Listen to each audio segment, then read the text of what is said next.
when the sword of injustice is drenched in the blood of the innocent, when kings forsake righteousness for greed and power, prayer alone is not enough.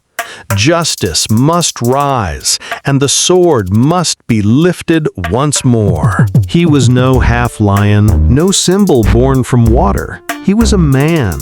Yet his fury shook even the heavens.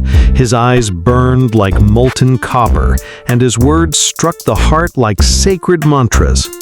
When he raised his axe, the balance of power trembled. In the sacred forests of Sahasrarjuna, where Vedic chants whispered through the trees, lived sage Jamadagni and his wife Renuka. At dawn, Renuka would gather water from the river, and the very waves carried her spiritual energy. One day, Renuka's mind faltered for a fleeting moment. Ripples danced across the river, and the glow of her penance seemed to fade. Jamadagni's stern eyes watched from afar, filled with disappointment.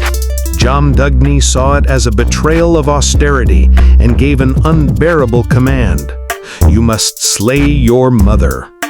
The elder brothers recoiled, but one son, Ram, stood calm and resolute. Without hesitation, Ram obeyed. The blow was swift, but not cruel. It was a test of duty, sacrifice, and unwavering faith. His father offered him a boon. Ram asked, "Bring my mother back to life and erase the memory of this act from us both." His devotion revealed that he was not just obedient, but the spirit of dharma itself. The tyrant king Sahasrarjuna, with 1,000 arms and boundless arrogance, arrived at the ashram. He sought the divine cow Kamadhenu, not with devotion, but with force and pride. He razed the hermitage, mocked the sage's words, and carried away the sacred cow as though it were his right. The forest wept in silence. Parashurama's eyes blazed like fire. "The king who plundered righteousness, I will strip him of his power." He struck like the wind. One by one, the 1,000 arms fell. The once undefeatable king crumbled under the force of Dharma. He swore that until righteousness returned, he would destroy oppression wherever it rose. 21 times he struck down the pride of kings. In the icy silence of the Himalayas, Lord Shiva appeared before Parashurama. He placed in his hands the divine axe, an instrument not of strength alone, but of inner resolve. In Mahendragiri's cave, he sat in stillness, awaiting the day justice would call him once more.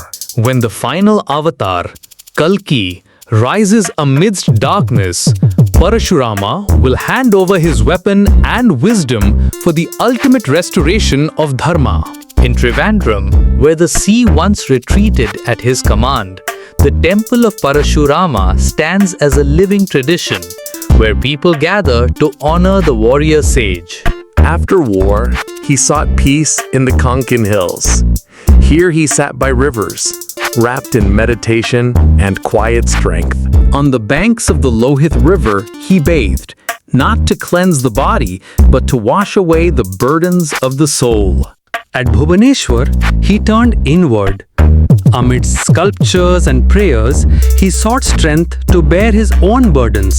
Every year, by the lake shaped like his mother's form, he returned in silence to ask for forgiveness and blessings. In a hidden cave of the Aravalli range, Lord Shiva taught him the art of arms and how true power comes from restraint.